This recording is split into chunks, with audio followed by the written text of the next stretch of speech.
Hello everyone, welcome to Mission Possible IAS academy. Aspirants, ఈ polity question APSC group 2 2025 mains పేపర్లో paper 1లో question చూడండి. ఇది పంచాయత్స్ మీద, మున్సిపాలిటీస్ మీద ఖచ్చితంగా మీకు క్వశ్చన్ ఎక్స్పెక్ట్ చేయొచ్చు. ఓకే, సో కాబట్టి ఇక్కడ మీకు అడిగింది కమిటీస్ క్రోనోలాజికల్ ఆర్డర్. పంచాయతీరాజ్ సంబంధించిన కమిటీస్ ఏవైతే ఉన్నాయో వాటిని క్రోనోలాజికల్ ఆర్డర్లో మనం ఐడెంటిఫై చేయాలి ఆన్సర్ని. అంటే ఫస్ట్ ఏది ఎస్టాబ్లిష్ చేస్తారు, తర్వాత ఏది. ఓకే, ఏ కమిటీని సెటప్ చేస్తారు అనేది ఇక్కడ అడుగుతున్నారు అనమాట. యాక్చువల్గా మనం బ్యాక్గ్రౌండ్ ఒకసారి అబ్జర్వ్ చేస్తే మన article 40 of directive principles of state policy అంటే రాజ్య విధాన ఆదేశిక సూత్రాల్లో ఏం చెప్తుందంటే state shall take steps to organise village panchayats అనమాట. అండ్ ఆ విలేజ్ పంచాయత్స్ని సెటప్ చేసి వాటికి పవర్స్ ఇవ్వాలి, అథారిటీ ఇవ్వాలి.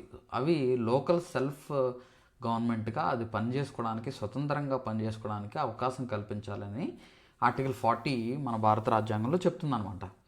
ఓకే, సో అయితే ఇది చెప్పినప్పటికీ మనం మన రాజ్యాంగం వచ్చిన వెంటనే ఇమ్మీడియట్గా ఏమీ ఈ లోకల్ సెల్ఫ్ గవర్నమెంట్స్ ఏం సెటప్ చేయలేదు. తర్వాత మనకి బల్వంతరాయ్ మెహతా కమిటీ అని ఒక కమిటీని వేశారు 1957లో.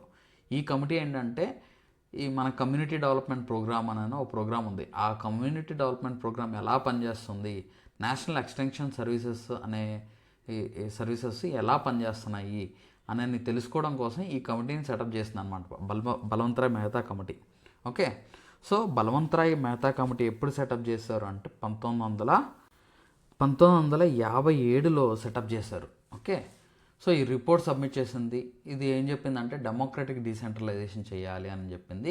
3 టైర్ పంచాయతీరాజ్ సిస్టమ్ని సెటప్ చేసుకోవాలి అని చెప్పింది అనమాట. చెప్తే తర్వాత కొన్ని రాష్ట్రాలు ఈ బల్వంతరాయ్ మెహతా కమిటీ రిపోర్ట్ తీసుకొని అడాప్ట్ చేసుకుంది. అందులో ఫస్ట్ స్టేట్ రాజస్థాన్ మొట్టమొదటిసారిగా ఈ Balwant Rai Mehta committee recommendation accept చేస్తూ అది పంచాయత్ సిస్టమ్ని ఫస్ట్ స్టేట్ ఎస్టాబ్లిష్ చేసింది రాజస్థాన్ అనమాట. తర్వాత రకరకాల కమిటీస్ సెటప్ చేశారు. అందులో నెక్స్ట్ మనం కమిటీ తీసుకుంటే దంతెవాలా కమిటీ. ఇక్కడ నేను ఇచ్చిన దాంట్లో చెప్తున్నాను. దంతెవాలా కమిటీ వచ్చేసరికి 1978లో సెటప్ చేశారు. మనకి ఎల్ఎం సింఘ్వి కమిటీ వచ్చేసరికి 1986లో సెటప్ చేశారు. గాడ్గిల్ కమిటీ వచ్చేసరికి 1988లో సెటప్ చేశారు. సో ఈ క్రోనలాజికల్ ఆర్డర్ తీసుకుంటే 4th ఆప్షన్ కరెక్ట్ ఆప్షన్ అనమాట. ఇవి కాకుండా మనకి అశోక్ మెహతా కమిటీ అని 1977లో సెటప్ చేసింది. నెక్స్ట్ హనుమంతరావు కమిటీ అని 1984లో సెటప్ చేశారు. జీవీకే రావు కమిటీ అని 1985లో సెటప్ చేశారు. తున్గాన్ కమిటీ 1988లో సెటప్ చేశారు.